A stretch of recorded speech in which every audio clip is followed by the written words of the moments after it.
and welcome to tonight's recap of America's Next Top Model, Season 14. Holy crap.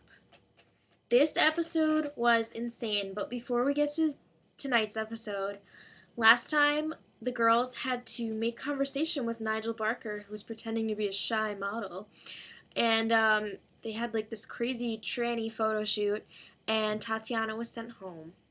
So, the house is now divided, and Angelique would classify this as the real versus the fake, whereas I would say it's the obnoxious versus the polite.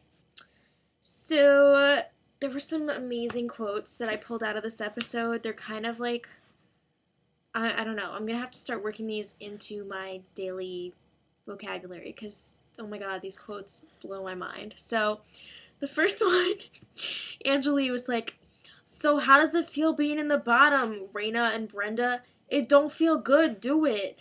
Oh my god, such a crazy bee. So, I'll get to more quotes, but that's just the tip of the iceberg tonight. So, Tyra Mail, when you walk in, you might have a fit. Love, Tyra. Okay. We'll see where that goes. So, they end up going to 17 Magazine headquarters or whatever, and Miss J and Anne Choquette are there, and they were really pissed because the girls showed up late, and it was all Alaja's fault because she woke up late and she was like, "I just had to shower in the morning because I always shower in the morning and blah blah blah, my alarm didn't go off," and they were like, "Whatever, shower at night." So they ended up going to the fashion closet of 17 Magazine, and the point of this little excursion was to teach the girls how to dress like models. And they were focusing on wearing clothes that accentuated or hid their proportions. So they had to put together an outfit, and then they got to keep their outfits at the end, and everyone did a great job, and blah, blah, blah. So then the crazy shiz began. There was a fight in the limo, and my favorite quote from this fight was from Angelique. She said this to Brenda. She was like, this was after she was trying to defend herself and say that she is educated. And by the way, she went to Erie Community College or something in Buffalo.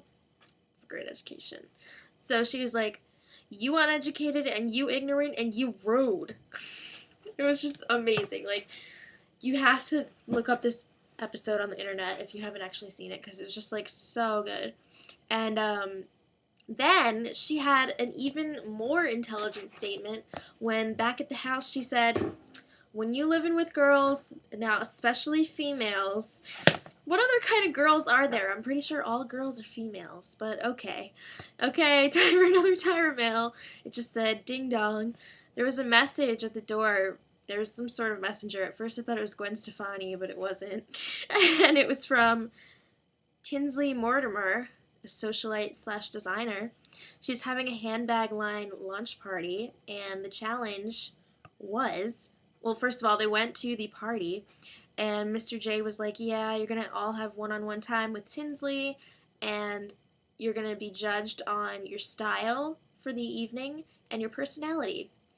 So they were all like going around and networking and talking to everyone at the party, and then they each had one-on-one time with Tinsley. And I loved at the end of Alaja's talk, after she freaked out the whole time, she was like, she was like, "Do I get up and leave now?" It was awesome. I want to end every conversation with that. When I think it's over, I'm just going to say, "Do I get up and leave now?" So the winner of this challenge was Jessica. She was the only girl or female who actually talked about why she wore what she wore. And as the winner, she gets to be in the May issue of 17 Magazine. So she had a photo shoot, and originally she was only going to be able to pick one friend to join her in the photo shoot, but since she would have already been in the photo shoot anyway because she had the best photo from last week, she had to pick two friends. So she picked Raina and Brenda. So, back at the house, Raina was in the confessional room, and Alaja was spying on her. That is so low.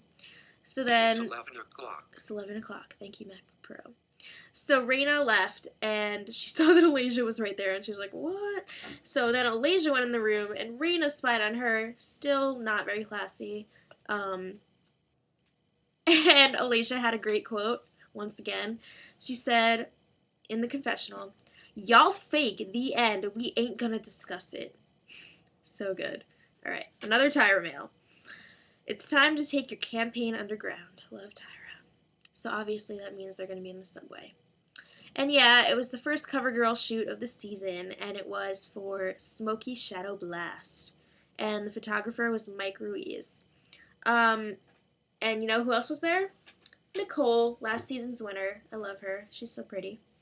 And she seems like a nice person. Not to be shallow. So in this photo shoot, there's supposed to be a New York woman, and they were taking the photos on actual moving subway cars. So it was a little tricky to keep your balance. So let's just talk about the photos at Judges Panel. So Judges Panel, Nigel Barker, Andre Leon Talley, sorry I said that wrong, and Anne Choquette. So Krista was supposed to be an aspiring actress, and all I have to say about her photo is yes, it was good. Ansley was supposed to be an artist. She pulled off this cute little smirk, so she definitely, like, mission accomplished that. It was good. Alexandra, Upper East Sider, she also tried to do the smirk. I don't think she pulled it off as well as Ansley did, but it was still one of her better photos, for sure. Raina was an East Village rockabilly. Her face looked really good, but she did kind of squish her neck in, so she kind of looked like Frankensteinish in the neckle region. But her face looked really good, and her skin looked really good too. This sounds so creepy. Her skin looked good. Anyway, it sounds like some Buffalo Bill shiz. Or Buffalo Bob. I don't know. I've never seen Hannibal Lecter, but okay. I always get it confused with the Joe Dirt character. Anyway, like that was an off topic. Jessica was a club goer, and the judges said she looked lost and dazed and confused, which kind of goes with her character. I mean, have you seen club goers? They don't usually know what's going on, but you have to keep in mind she was still trying to sell product for CoverGirl, so we're looking for club goer pre Night on the Town, not after. So she kind of failed in that respect. Angelique was a fashionista. She looked really confident. I think it was a great photo for her. Brenda was a student going to class. No energy. I think they gave her student on purpose because I think they wanted to see if she could pull off the young look, and I really don't think she did. Like, it's not even her fault. She just doesn't have, like, a fresh face. Like, her bone structure is just, it looks a little older. I'm sorry. And Alasia was supposed to be a model on a go-see. She wasn't really there. Yeah, she was kind of messing around on the photo shoot. She wasn't really focusing, and it definitely showed in her picture. So the top photo of the week went to Angelique, and I'm just going to skip through everything else because it's like whatever. The bottom two, Brenda and Alasia. And Brenda was out. Alasia was saved again. I really think it's because Andre is like in love with her, but yeah. Brenda's out. Next week looks like it's going to be crazy, so definitely watch it and then tune in for the recap later that night. So that's all for tonight. I hope you enjoyed the quotes as much as I did, and if you didn't watch the episode, it's worth the watch because it's really good. And until next time, much love.